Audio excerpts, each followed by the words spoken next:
उच्च न्यायालयाच्या निर्णयानंतर भव्याचा महाराष्ट्र बंद मागे। महाविकास आघाडीने शनिवारी 23 ऑगस्ट दिली होती महाराष्ट्र बंदची हाक। बदलापूर घटनेचा निषेध करण्यासाठी महाराष्ट्र बंद पुकारण्यात आला होता। महाराष्ट्र बंद विरोधात उच्च न्यायालयात दाखल करण्यात आली होती याचिका। कोर्टाच्या निर्णयाचा आधार करत महाराष्ट्र बंद मागे घेतला। अविवा नेते तोंडाला काळीपट्टी लावून करणार निषेध आंदोलन। महाविकास आघाडीच्या वतीने शनिवारी 24 ऑगस्ट महाराष्ट्र बंदची हाक देण्यात आली होती। मात्र या विरोधात मुंबई उच्च न्यायालयात याचिका दाखल करण्यात आली होती।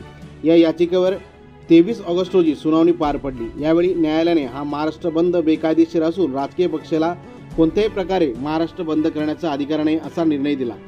यानंतर हा बंद मागे घेण्यात आलाय। बदलापूरमध्ये घडलेल्या घटनेचा निषेधार्थ हा बंद पुकारण्यात आला होता। उच्च न्यायालयाच्या या निर्णयानंतर राष्ट्रवादी काँग्रेस शरदचंद्र पवार पक्षाचे अध्यक्ष शरद पवार यांनी पोस्ट करत उद्याचा महाराष्ट्र बंद मागे घेण्याचे आवाहन केले होते।